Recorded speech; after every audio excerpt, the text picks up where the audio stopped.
दुनिया चीन को सबक सिखाने को तैयार है तो चाइनीज वायरस के खात्मे के लिए हमें भी तैयार होना होगा। ठीक उसी तरह जिस तरह इंदौर की एक बेटी ने वायरस को शिकस्त दी। इंदौर की रुचि खंडेलवाल खुद कोरोना से पीड़ित हैं और अस्पताल में भर्ती हैं। कोरोना पर कामयाबी की कहानी रुचि की जुबानी ही सुनिए।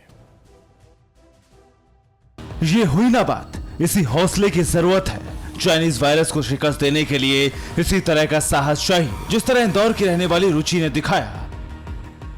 आप कभी भी ये चीज़ कभी किसी से मत कहो कि आपको बीमारी है, क्योंकि वो चीज़ आपके दिमाग में जाती और आपको पागल कर सकती है। मैंने यहाँ पर अस्पताल में पिछले 5-7 दिन से, शायद उससे भी कम दिन से, मैं प्रून वेंटिलेशन कर रही हूँ। प्रून वेंटिलेशन मतलब ये तकिया है,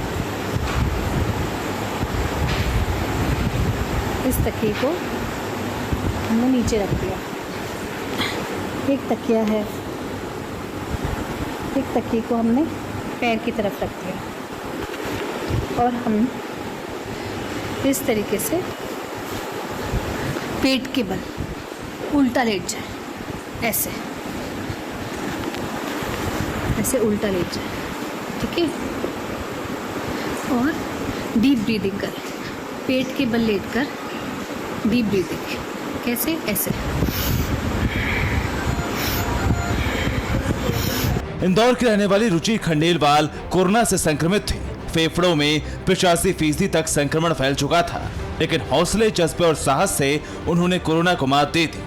हमारे आसपास ऐसे कई कोरोना वॉरियर मौजूद हैं। 7 साल की बच्ची से लेकर 80 साल तक के बुजुर्ग हैं जिन्होंने चाइनीज वायरस के आगे हार नहीं मानी। आप कोरोना से कैसे लड़कर घर तक आए, क्या क्या समस्याएं झेली आपने? हौसला बना के रखा, जिसकी वजह से मैं यहाँ घर वापस आ गया। वहाँ तो मेरे सामने 2-3 डेथ हुई तो मैं कुछ घबरा गया, फिर भी परमात्मा को याद करता था, जिसकी वजह से मैं घर पहुँचाया, सही सलामत घर पहुँचाया। घबराहट तो बहुत होती थी। आपको हॉस्पिटल में कोई परेशानी, कोई समस्या तो नहीं? वहाँ तो कोई परेशानी नहीं थी, टाइम पे दवाई लेते थे, लेकिन खाना पीना छूट गया था। खाना पीना बिल्कुल ही छूट गया था।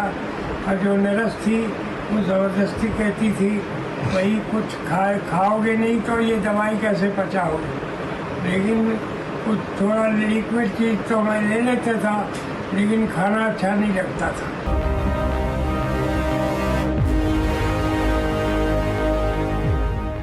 जानते हैं कि संकट की विकट घड़ी है, मानते हैं कि एक खौफ सा रहता है, लेकिन वायरस के दहशत वाले अंधेरे को उम्मीदें और हौसले की रोशनी से ही शिकस्त दी जा सकती है, जिसका असर भी नजर आ रहा है।